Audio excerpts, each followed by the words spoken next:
Hello，我係蘇少少，咁我而家咧就嚟咗台灣啦，今次咧就係過嚟玩幾日嘅，咁而家咧就出發去緊呢個9份10份啦，今次咧係會搭呢個台鐵過去，依家咧就開車啦，我睇過呢個車程原來都要搭成個鐘先到，比我想象中路途遙遠，開車咯！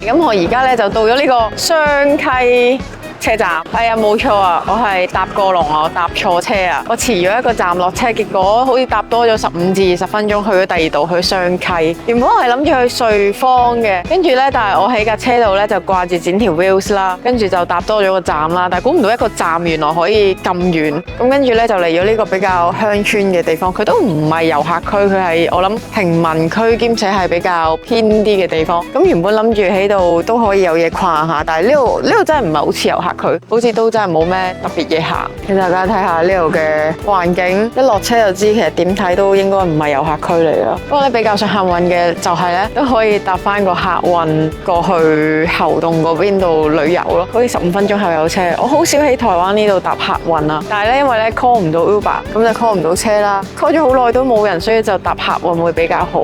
好明顯係平民住宅區嘅地方。之後嚟到貓村。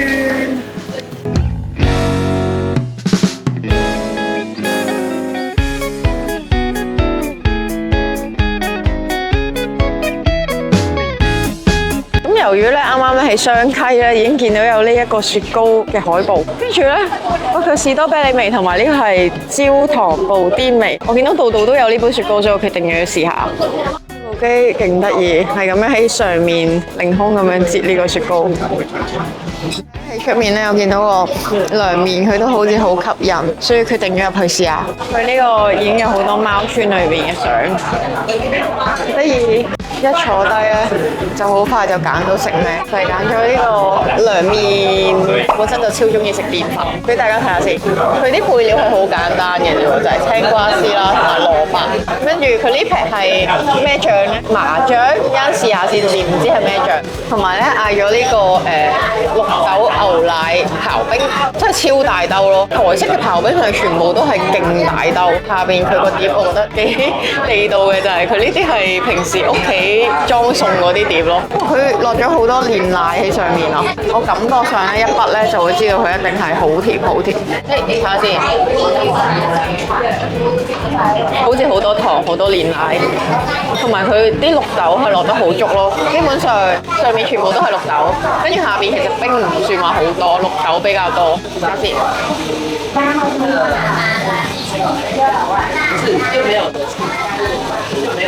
好甜啊！真係，我覺得咧做得好好嘅地方咧，香港咧好多呢種刨冰咧，可能刨得唔好，部機唔靚嘅話咧，啲冰係會食到一粒粒。但係咧，佢呢個冇喎。台式嘅刨冰嚟講咧，我覺得佢啲冰好細。不過而家咧就試埋個涼麵先。其實我好好奇咧，呢一撇係咩醬咯？跟住咧，佢下邊咧就有啲類似豉油、醬油咁嘅嘢。我本身咧對涼麵呢樣嘢唔係話興趣好大，但係出面嗰幅圖係真係好吸引。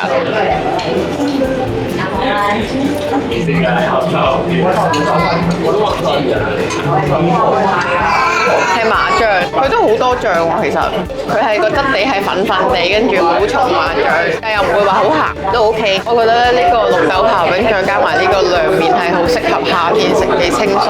同埋咧，佢裏邊咧仲有啲醋味啦，唔會話加啲麻醬之後覺得好膩咯。佢係整到啱啱好。如果話佢係咪一個好特別嘅涼麵嘅話咧，就絕對唔係嘅，係一個好普通嘅涼麵，但係會食到皮唔到。呢度係車站出嚟，跟住轉左嘅間小店。呢度有超多款唔同嘅刨冰。我而家出到嚟先見到，原來有呢個香蕉牛奶朱古力雪花冰，好想食多個啊！太邪我啦！我想要一個對焦糖布丁。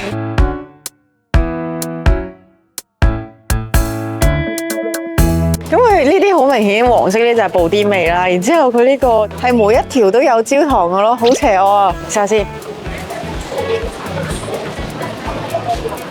冇想象中咁甜喎。我原本以為咧係應該會甜到黐線，跟住佢雪糕嘅質感咧係似富豪雪糕咯，有味版嘅富豪雪糕，但係佢絕對唔會話好甜咯。我有食到類似雞蛋嘅蛋香味，又係啊，佢焦糖味咧又唔會話好出喎，但係又輕輕有少少，整體嚟講都係好食。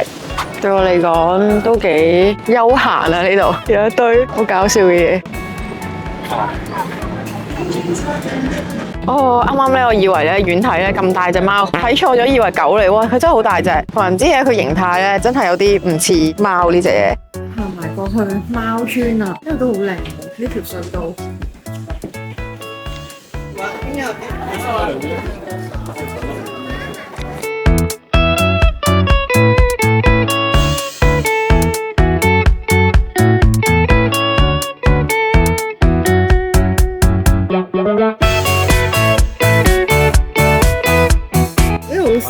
陳明就看，請勿亂丟垃圾。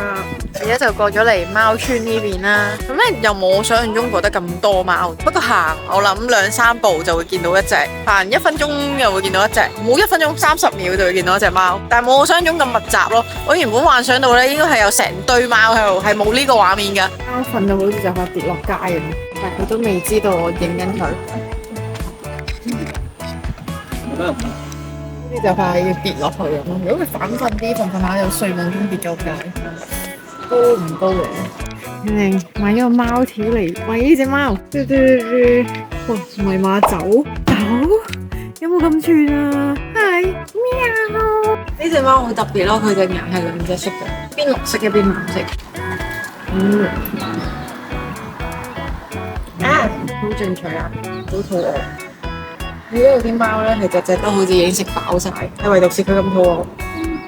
好啦，我哋餵第二隻。呢隻貓頭尾都有少少損咗，不過好細嘅傷口，都冇事嘅。終於有呢個好多貓嘅畫面啦，有1隻、2隻、3隻、4隻、5隻、6隻。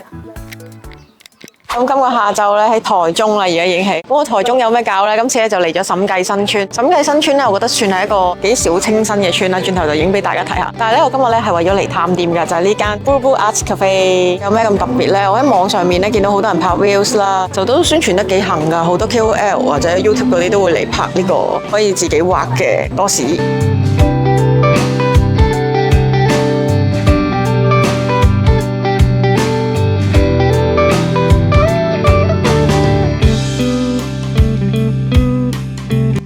咁佢咧就有呢個最出名嘅咧就係藝術家陶斯 DIY 啦，咁我就揀咗呢個梵谷嘅耳朵同埋星夜啊，呢個我唔知咩，亦都冇信心畫到，但係其實我諗應該好簡單啩。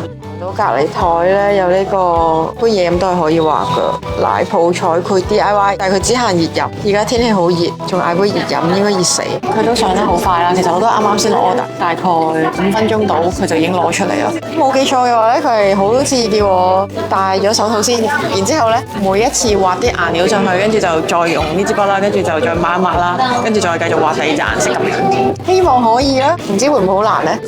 我點解會今日着白色衫㗎？大機會可能係會整污糟件衫。咁我朋友咧咁就需要1人1份啦，做2份啦。咁一個就係啦，啱啱嗰個星空，一個就係梵谷個耳朵。咁我就會挑戰難度嘅，因為我覺得星空應該比較簡單，呢個就留翻俾我朋友畫。呢個勁難咯，我都肯定個完成度係會好低㗎啦。應該就你話跟足就冇可能㗎啦，跟到1成咧都已經好靚。已經好耐冇畫過畫，但係我比較好奇係好想知道到底佢個多士係會好唔好食。我已經想試下佢個顏料係咩味先。咁色係抹茶，紫色咧，我會唔會未畫之前食晒佢顏料？紫色我試唔出係咩味，但係佢芝士味好重。藍莓芝士我估之後先再開估。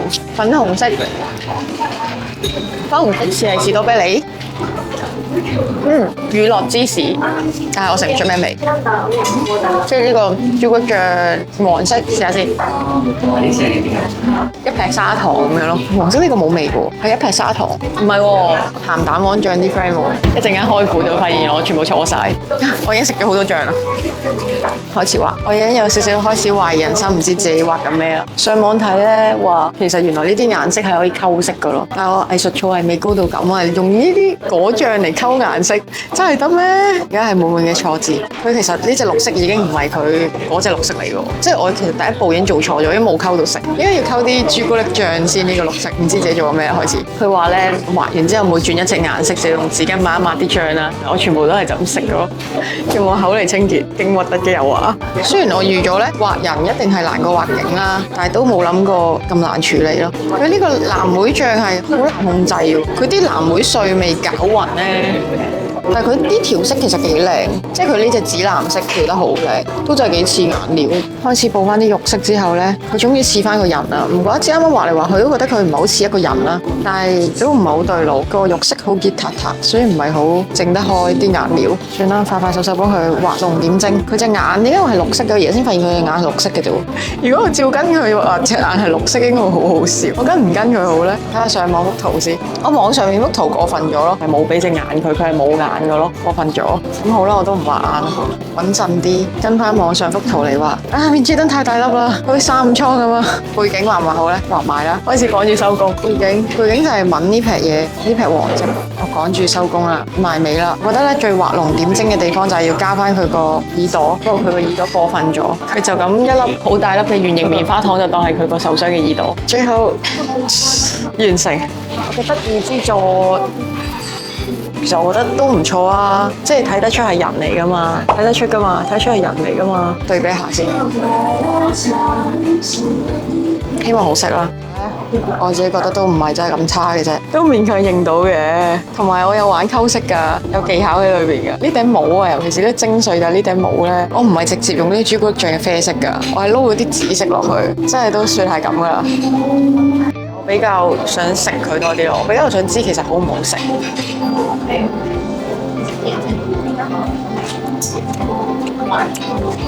又唔差喎。咬完一啖之後咧，我朋友提醒我咧，原來完成咗之後係要俾佢發焗爐再烤先，就已經俾我咬一啖咯，好笑啊！冇咗一啖，咦，大作就完成啦，啱啱烤完出嚟啦。呢個咧就係我朋友畫嘅星夜，都算靚嘅，個完成度都好高。但係我呢個咧，呢個係乜水其實都唔係好講得出，因為佢個耳仔會唔會發脹得太大，脹晒咯。跟住同埋俾我咬咗一啖，我唔客氣啦，試下先，哇，熱辣辣。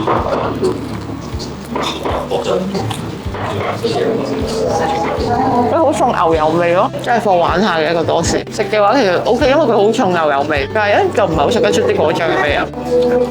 都食過上中間，因為中間可以多醬啊，可以多啲鹹啊，所以中間就覺得 good 喎。食埋佢個耳仔先，耳仔係棉花糖，所以一啖就味到啲。都好食嘅，都推薦你。主要係好玩，好玩為主，好玩佔咗70%。而家咧就 round 2啦，我要畫呢個星夜嘅咖啡版。我揀咗個抹茶 latte，但係咧佢個顏料咧係得咁少咋，好似好容易倒瀉啊。同埋佢底係白色嘅，戴晒頭盔咁，可能又畫到好樣衰。試下先，呢個係咩色？其實佢呢三楷都深到好似黑色咁咧。哦，呢個係藍色，咁我已經第一筆就畫錯咗咯。同埋應該用藍色畫咗底先。咁呢個係咩色啊？呢個係黑色，我估係黑色。呢個又係藍色，咁多藍色。咁佢都係藍色，咁呢個咩色啊？呢個係黑色，好難啊！不過應該幾好玩。好啦，畫咗底先啦。我想知人哋到底可以畫到點咯。其實佢啲泡咧會隨時會消失嘅，我發現唔係咁簡單喎。我話呢個難玩過啱啱多士嗰個，因為佢顏料唔係好多，跟住又好難控制。哎呀，唔小心溝啲黑色落去啊！點解佢有啲紅色俾我嘅？乜星夜真係有紅色嘅咩？唔理解。啊，決定咗為咗開心啲，幫佢加翻啲色彩咧，決定要開始加啲紅色落去啦。嗱，呢幅嘢咧係完全冇紅色㗎，但係佢俾咗紅色我。紅色版嘅星夜，藝術天分就係咁多。就係咁離譜，我畫緊咩？好崩潰啊！算啦，我決定加啲黑色就埋尾啦。最標誌性嘅嘢就係佢呢個唔知山定係樹，但係都好離譜。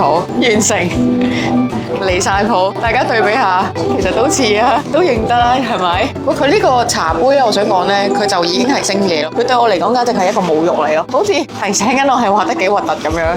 飲啖先。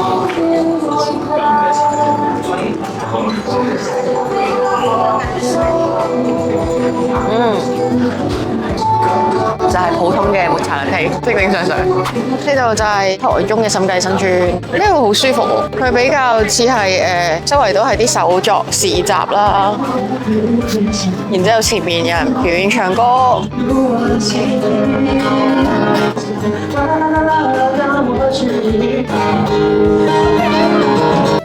呢度係一個幾舒服嘅地方，嚟 chill 下，飲杯咖啡，然之後再睇下啲手作飾物，幾適合下晝嚟行街。好啦，如果中意我條片嘅朋友呢，就記得俾翻個 like， 同埋呢要留 comment 啦，同埋記住要訂閱我 channel 啊！我哋下次再見啦，拜拜。